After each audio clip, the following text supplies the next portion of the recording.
Some lies are so big they don't just break a marriage, they erase a lifetime. 28 years, thrown away in a roadside motel. That's how an entire life built on hard work and trust ends. My name is Joe, I'm 55, and I own an auto repair shop here in Fort Worth, Texas.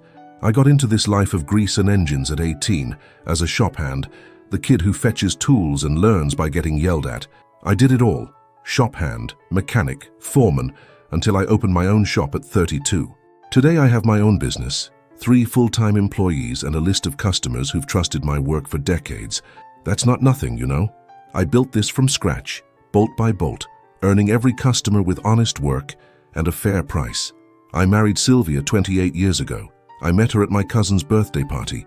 She was 21, I was 27. I thought she was pretty, quiet, the type who doesn't like to draw attention. We dated for 2 years before getting married. She was always a homebody, took care of the house while I ran the business. She never worked an outside job after we got married. It was her choice. She said she preferred to take care of the house, of our daughter. I always respected that.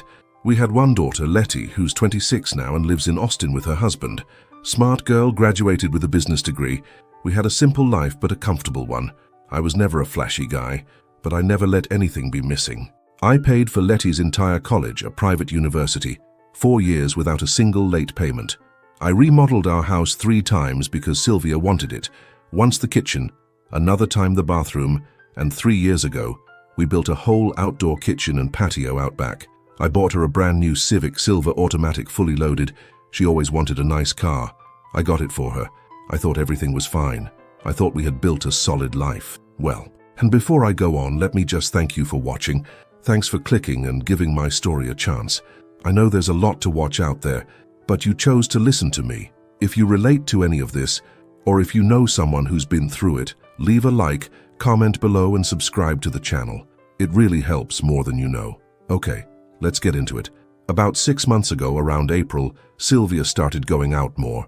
Look, at first it was no big deal. She'd say she was meeting her sisters, Christina and Fabian, for coffee, a walk around the mall, that kind of thing. I actually thought it was good. Thought she was getting out of that household routine, taking care of herself, you know. After so many years doing the same thing every day, I thought it was healthy for her to have a hobby, to get out a bit. She always came back the same day, carrying shopping bags, talking about family gossip, normal sister-in-law stuff, like no mystery at all. But then the outings started getting longer and more frequent. From once a month it went to twice, then every week. And then it started, the entire weekend away. I'm going to Christina's in Waco. We're going to a spa up there. It'll be good to relax. She'd come back Sunday night tired, saying it was great that she'd had a massage, facials, all that woman stuff. I worked Saturday mornings at the shop, so I didn't question it much. Trust, right? 28 years of marriage. You think you know a person. You think that after all that time together, sharing a bed, sharing bills, raising a daughter, there are no more surprises. But there was one detail that started to bother me. Small, but it was there, picking at my brain. When she came back from these trips, the car's gas tank was always full, always. I noticed because one Sunday she got home late, almost 10 at night, and the next morning I went to use her car to go to the bank, and it was full. I thought, hey, Christina lives in Waco, that's 90 miles from here. Fabian is in Abilene, that's like 150. She would go, stay the weekend, and come back. She had to use at least half a tank, right? But it was always full, as if someone was filling it up for her. But I let it go. Because we always do, don't we? We don't want to believe the obvious. Another thing that caught my attention was the phone. Sylvia was always relaxed about her phone, left it anywhere. I'd grab it if I needed to look something up. But for the past few months, that phone was glued to her. She even took it to the bathroom, and when it rang, she'd look at the screen, silence it, and not answer in front of me. It's just spam, she'd say. Or it's Christina, I'll call her back. But she never called back in front of me. She'd always go to the bedroom, close the door. I'm not stupid. I'm 55, I've seen a lot. But I didn't want to believe it. Then came the weekend that changed everything. Friday, end of the day, I was at the shop closing out the day's books, checking invoices, when she called me. I put her on speaker. Honey, I'm going to spend a few days with Fabian in Abilene. She's feeling really down, broke up with her boyfriend, needs some company, you know. I said yeah, that was fine. To tell her sister I said hi, to take care of her. She said she'd be back Sunday night, not to worry. She even sounded affectionate, the way she used to when we were young. I got home around 7. The house was empty, quiet. She'd left me a plate in the fridge, some leftover meatloaf. I heated it up, ate alone, watching the news. She took her Civic, the one I'd given her for her birthday 2 years before, silver, real nice leather seats. I stayed home, took the chance to organize some shop paperwork that had piled up, ironed some shirts, watched some football on TV, ordered a pizza on Saturday night. The single guy life. Saturday passed, no problem. Sunday too. I watched 60 Minutes, had a beer, waited for her to get home. 10 o'clock, nothing. Midnight, still nothing. I called her cell 5 times. Every time, voicemail. The person you are trying to reach is unavailable. I sent a text. 2 gray checks. It took a while, then they turned blue. She read it and didn't reply. I just stared at it, those 2 blue checks mocking me. That's when I started to get worried, but also irritated, you see? I mean, the woman can't even send a text saying she'll be late. Can't just send a, hey, staying one more day. It's basic consideration. Monday morning, I woke up at 6, like I always do. Coffee, toast, alone at the kitchen table. Still nothing from her. I went to the shop, but I couldn't concentrate. I had a Corolla on the lift waiting for an oil change, a Ford Focus with engine trouble, but my head wasn't in it. I kept looking at my phone every 5 minutes, waiting for a text, a call, anything. Nothing. Noon. I couldn't take it anymore. I called Fabian, heart beating fast, that bad feeling in my stomach. She answered on the second ring. Hey, brother-in-law, how are you? Cheerful. Normal. I swallowed hard and asked if Sylvia was still there, if everything was okay with them. Silence on the other end. One of those heavy silences that last 2 seconds but feels like 10. What do you mean, Joe? Sylvia didn't come here. We haven't seen each other in over a month. Why? Did something happen? I felt the floor drop out from under me. My stomach went cold. I hung up without really explaining, said it was a mistake, that I'd call back later. Hands shaking, I dialed Christina. Hey, Joe, what a surprise. Same cheerful tone. I asked about Sylvia, if she was there, if they'd seen each other over the weekend. No, Joe, we haven't seen each other in a while. I actually miss her. Why? I hung up. She didn't know anything. Neither of them. Then that feeling hit me. You know? When you know you've been played for a fool, but you still don't want to believe it. When the truth is staring you in the face, but you keep looking for another explanation, any other, except the obvious one. She lied. She lied to my face, looking me in the eye, and disappeared for 2.5 days. Where? With who? That's when I remembered something, and that memory changed everything. When I bought the Civic for her 2 years ago, I had a tracker installed, one of those professional ones hidden under the dashboard. At the time, I was just thinking about security in case of theft. It happens a lot around here, especially with nice cars. The guy at the dealership even offered it, said it was a small investment for a lot of peace of mind. But I'd never used it, never needed to. I even forgot it existed. The app was there on my phone, lost in a folder. I sat down at my desk in the back of the shop. Ray, my oldest employee, walked by and asked if I was okay. I said, yeah, just a headache. I opened the app. My hand was shaking so much I typed the password wrong twice. Third time it worked. I waited for it to load. It felt like an eternity. Then it loaded. The map opened, a little red dot blinking. I zoomed in.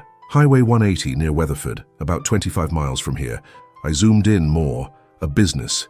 The name was right there. Oasis Motel. A motel. I clicked on the history. The car had arrived there Saturday morning, 10:23 a.m., and it was still there. Monday, 12:15 p.m., 2.5 days. She had spent 2.5 days at a motel. I felt something rise up from my stomach, a lump in my throat that wouldn't go down. My hands started to sweat. I looked around the shop at the oil-stained floor, the cars, the old calendars on the wall. Everything was the same, but nothing was the same anymore. 28 years. We had built a life together. I woke up at 6 in the morning every single day. I put my hands in grease, in oil, fixed cars for rich people and poor people, all the same, all honest. I brought money home, paid bills, did remodels, bought presents. I paid for our daughter's private college 4 years.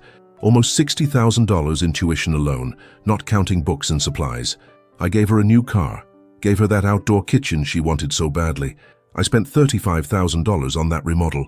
And for what? So she could be at a motel with someone else. I didn't call her. I didn't text. I didn't yell. I just sat there staring at my phone. The guys must have thought it was weird. Ray walked by again, offered me some water. I said I was fine, just tired. I sent everyone home at 5, 2 hours early. I closed the shop, locked everything up and went home. I sat on the porch. I grabbed a pack of cigarettes I had in the back of a drawer. They were stale, but they were there. I smoked 3, one right after the other. I didn't even smoke anymore. Had quit 10 years ago when the doctor said my blood pressure was high. But that day, I needed it. I just sat there looking at the gate, at the yard, waiting. The sun went down, it got dark. I turned on the porch light and waited. 8 o'clock, I heard the familiar sound of the Civic's engine pulling into the driveway. That sound I knew by heart. She got out of the car. I saw her through the screen door. Hair done, new clothes I'd never seen, a white blouse, dark jeans, a different purse in her hand, makeup. She looked good. She came inside, opened the living room door and saw me sitting on the porch. She gave that smile. "Hi, honey, sorry I'm late. We just got to talking and time just flew by. You know how it is, right? When women get together, we never shut up." She laughed. A light laugh, like nothing had happened. I just looked at her, didn't smile back, didn't get up, just looked. She realized something was wrong. The smile vanished. "You okay?" she asked. I asked her where she'd stayed.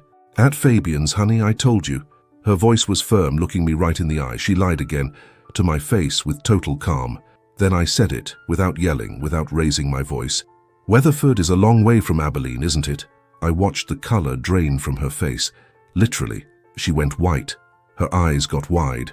Her mouth opened, closed, opened again. She tried to say something, but no sound came out. I got up from the chair slowly, walked past her without touching her, went up the stairs and into the bedroom. I wasn't going to argue. I wasn't going to yell. I wasn't going to make a scene. I was going to do this right. Because look, after 28 years of marriage, you learn the difference between anger and disappointment. Anger passes. Anger, you yell, you break a plate, you slam a door, but then it passes. Disappointment doesn't. Disappointment stays. It settles in. It changes how you look at the person. And what I felt in that moment wasn't anger. It was deep disappointment, the kind that changes a person from the inside out. I heard her come up the stairs half an hour later. She came into the bedroom. I was in bed, my back to her. She lay down on her side of the bed, far away, right on the edge. We stayed like that all night. Neither of us slept. I know because I could hear her breathing. It wasn't the breathing of someone who's asleep. Tuesday morning, real early, 7 o'clock, I went straight to a lawyer. I didn't even open the shop. I called Ray, asked him to open up and run things for the day. Dr. Marcello, a family lawyer, serious, discreet. I got there. The secretary said he hadn't arrived yet. I waited. He showed up 15 minutes later, saw me in the waiting room, realized it was urgent. I sat in the chair across from his desk, and I told him everything, from the beginning. The outings, the lies, the sisters who knew nothing, the tracker. I showed him the screenshot from the app. He looked, took notes, asked questions. "Are you sure you want to go through with this, Joe?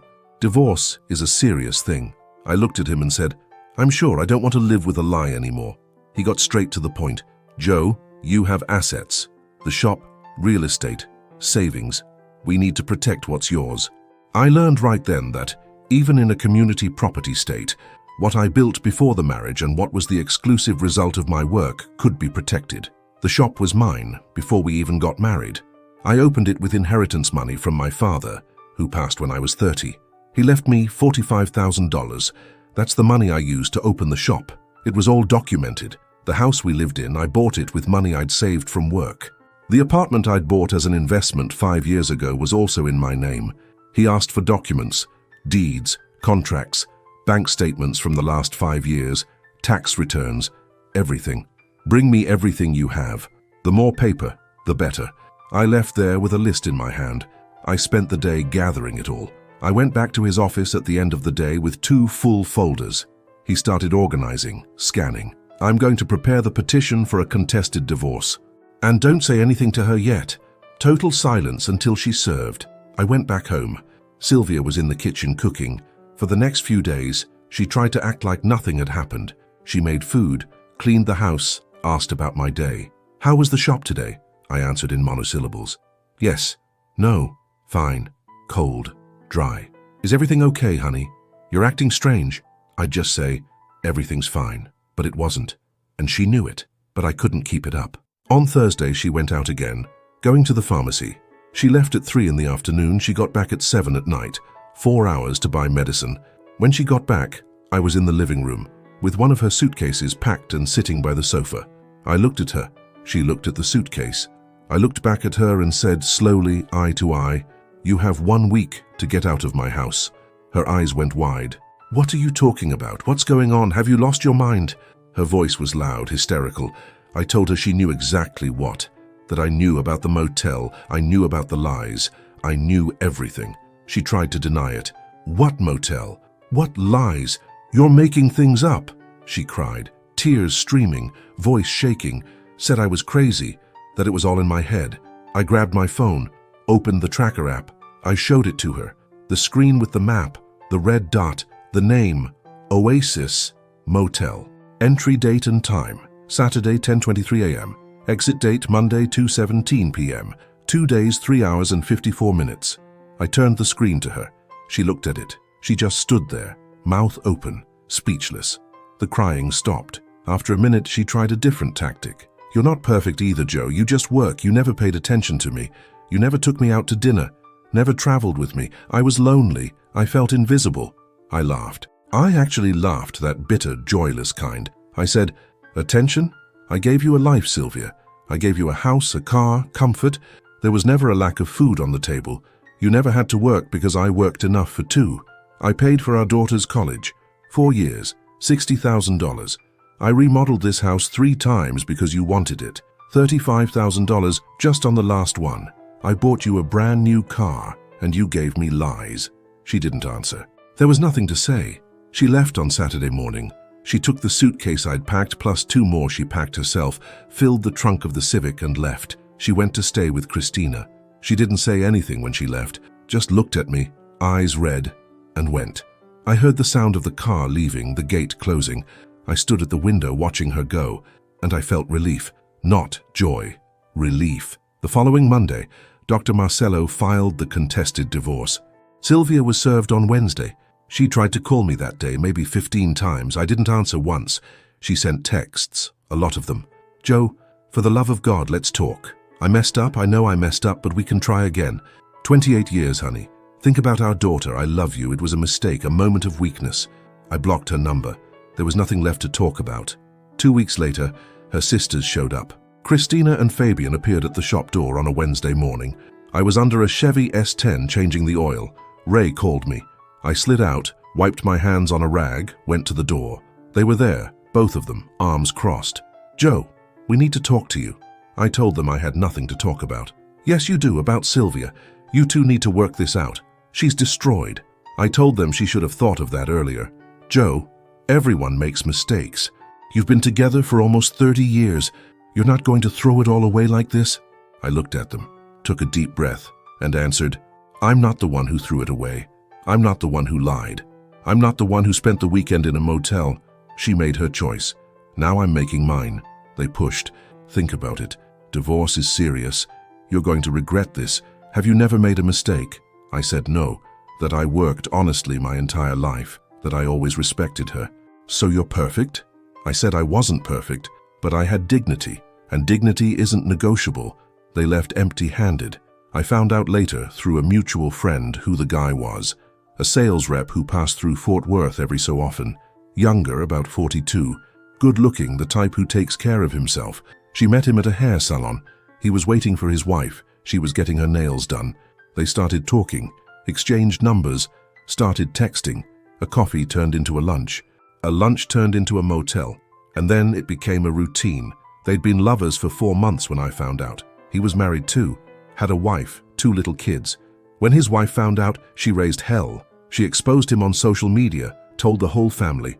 The guy became a joke in his hometown, lost his family. His wife filed for divorce, got the house, the kids. He lost everything. Sylvia lost my family. They earned it. And there was one thing I never told anyone. About 3 months into the divorce, I was cleaning out the bedroom and found a note in the back of her drawer. A man's handwriting, blue pen. "Thanks for the weekend. You're the best thing that ever happened to me. I love you." It was dated 2 months before I found out. I tore it up and threw it in the trash. But you know what hurt? It wasn't the note itself. It was realizing that while I was at the shop, sweating, fixing cars, thinking about paying bills, she was living another life. With another man. How does a life turn out like that? The divorce process took 6 full months. It was bureaucratic, exhausting, full of paperwork and hearings. But in the end, it worked out. The shop stayed with me. It was mine before the marriage. The initial investment came from my dad's inheritance. It was all proven.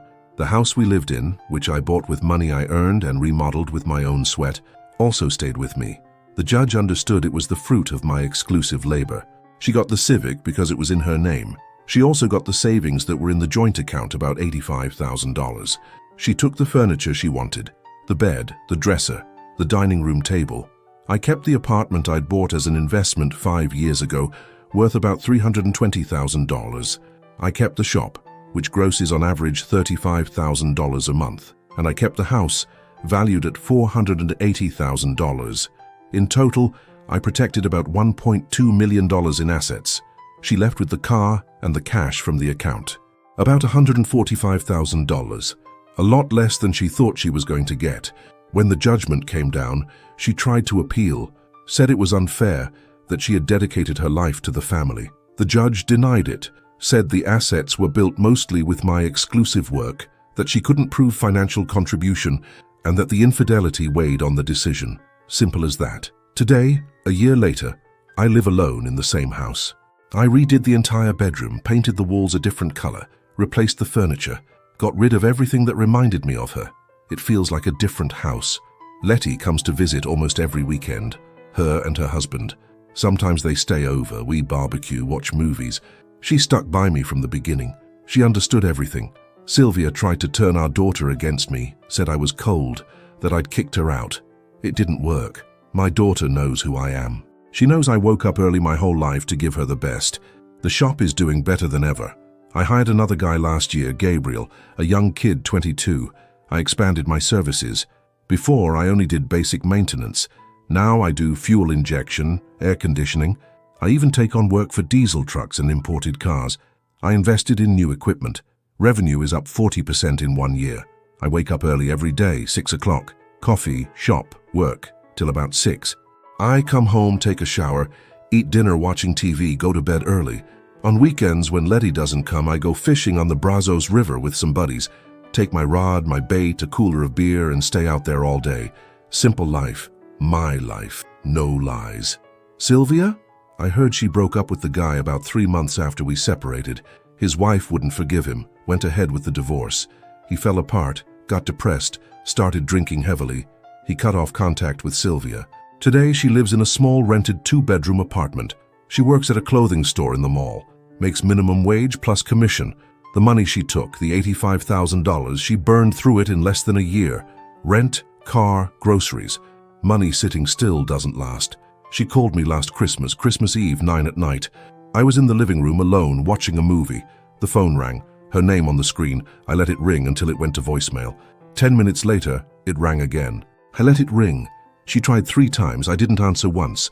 Some doors, when they close, don't have a handle on the other side. It wasn't revenge. I swear it wasn't. It was dignity. It was self-respect. I built an honest life. I worked for 37 years since I was 18, with my hands black with grease, with an aching back, waking up early even when I didn't want to, working Saturdays, Sundays, holidays when I had to, all to give comfort to the person I loved. And the person I loved spit on it. She chose a weekend at a motel with a married guy over 28 years of history with me. And I chose to respect myself. I chose not to accept scraps. I chose to close the door. Today, I live in peace. I wake up in the morning, and I don't have to be suspicious of anything. I don't have to sneak looks at a phone, check bank statements, or track a car. It's a quiet peace, you know? It's not that explosive happiness you see in movies. No. It's the peace of someone who knows they did the right thing, of someone who looks in the mirror in the morning and recognizes the man looking back. And peace, I discovered at 55, is priceless. If you've been through or are going through something similar, here's my advice. Don't accept disrespect. It doesn't matter how long you've been together. Respect is non-negotiable. Trust, when it breaks, doesn't glue back together. And dignity, my friend, dignity is everything. It's what's left when everything else is gone. Thanks for watching all the way to the end, really. If the story made sense to you, hit that like button down below, comment what you thought, and subscribe to the channel, ring the bell. See you in the next one.